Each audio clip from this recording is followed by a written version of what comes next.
Well, 40 years maybe. I think September '72 we might have played our first competitive games. Actually, the first games were away from home, so we would have played here probably sometime around, September. Tommy, I'm sure over the years playing with Ferns Athletic and playing with Ferns United, you've undressed in many places. But we're in the Ferns complex here now. What do you think of their achievements now? Absolutely brilliant. I couldn't believe how much they've progressed. I mean, in our times, even with Ferns United, there was never anything like this. And I don't know. What would you say to the committee? It's an absolute, I don't know, a tribute to the committees over the years. Yeah, to have something like this now. It might be a small bit far out of the town, but I mean, everybody have cars nowadays, not the same as years back. But it's an absolute tribute to Michael the Brennan, Ferns committee. Tommy Owens and Michael Foley played a major part in the development of our young people in terms of their soccer skills. This also had a major impact on their social and personal skills in later life. I asked Michael Foley his memories on the training of our young people. Well, basically, Kevin, I started Ferns United from day one, 1972. We set up a team, an under-16 team, at that stage, under-16, and prior to that, of course, I would have played around the town itself. We would have organised games in different places. We'd say the hurling field, the Castle Green, down the Clone Road there. We would have played in Kinch's Field. We would have played in a field there behind John Morris's house. And all basically we done was put down the jumpers and had an old kick around. But enormous amount of gratitude that time I'd have to give us to Michael Brennan, because Michael came in, we weren't organised, and Michael came in and put us in positions, helped us, showed us how to play basically. And I remember Michael himself, he was working in Barna at the time, and he bought goalposts for us and set us up, and that was a wonderful thing that time. But Michael organised teams in Escarty, Arklow, Gorey, around the area, and we played them. And I remember the big game we had was Corey Rangers, and they came in this all Inter Milan type set up with black nicks, black and red jerseys. They really intimidated us, I'd have to say, because they showed us how to play soccer, and we had no clue of offside, but that was a learning curve. And from that then we progressed onto then, as I said, back up to 72. Then we were a bit more organised, and the club entered us in an under-16 cup competition in Wexford in 1973 season. And a good lot of the lads played in that one. We actually went to the cup final that time. I don't know, I think it was Norwich Rangers we could have bet in the semi-final in Wexford. And we played Wexford Celtic in the final in Clone, which at that time was Noel Pepper's field. And unfortunately we lost that one 3-2. And it was very disheartening.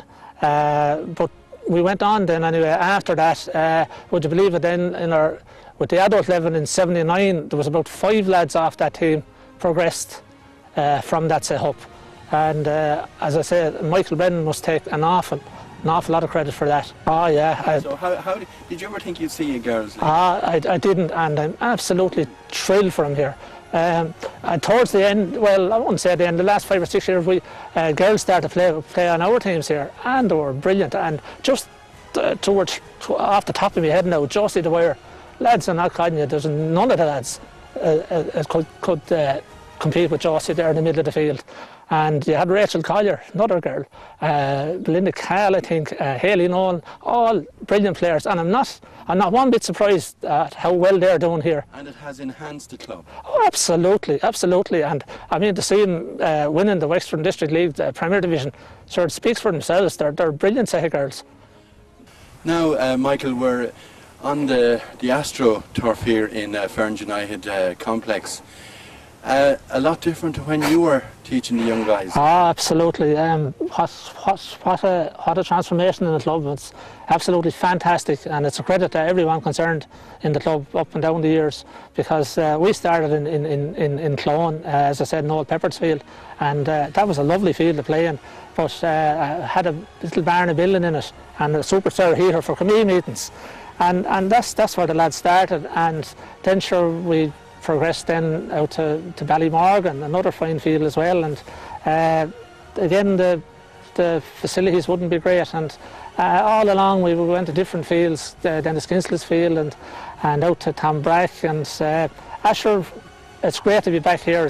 Clone is our spiritual home anyway, and I was delighted when the lads set up here. Michael, you also played for Moyne United, was it? Oh God, when I went to live in Enniscorthy after about 3 years, I don't know whether rightly or wrongly, but I ended up in Enniscorthy town for a couple of years. It wasn't the same, but I came back to the lads. And during your time playing for Moyne, did you come across Ferns? I did, and I tell you the truth, Kevin, was the worst.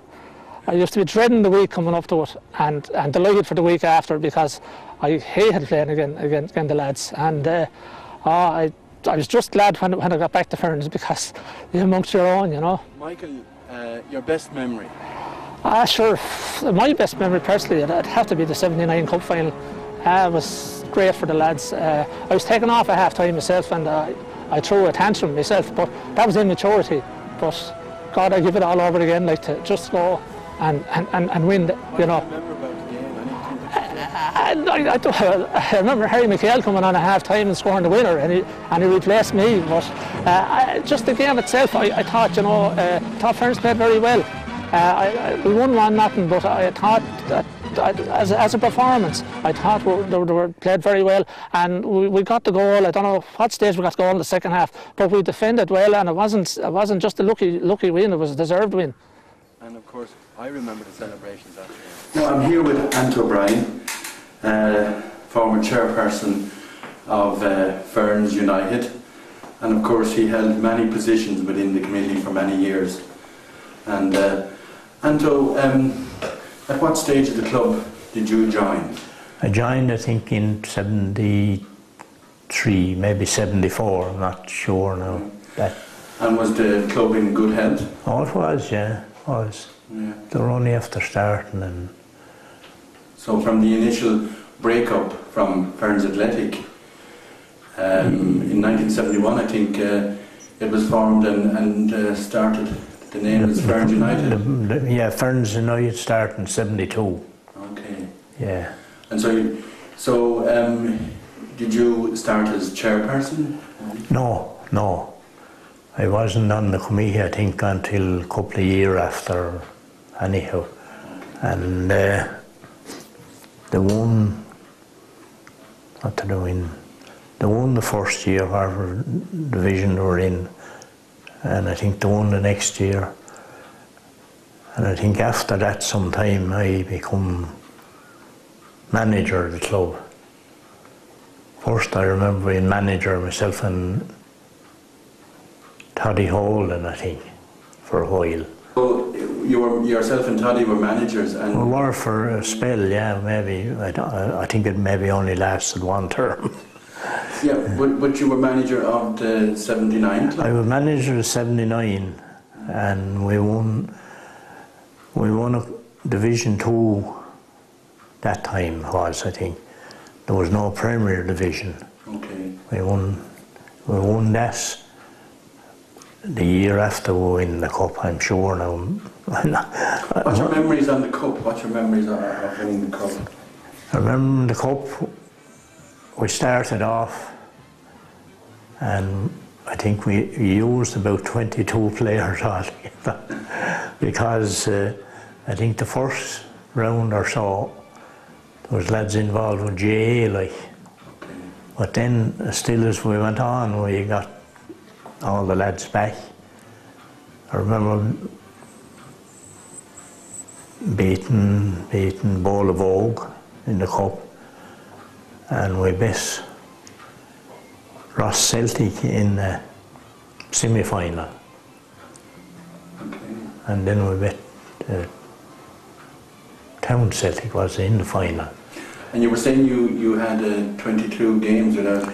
At that spell around that time, the cup, now I don't remember the year, but I remember we went, I think, 22 games without getting beaten. And you were the manager of the team that time? I was, yeah. Well, you must be very proud though of that. Well, it was something to do, like if a son then. Well, it was a great achievement. Yeah. Do you remember the game? Do you remember much about the game? The cup final? Yeah.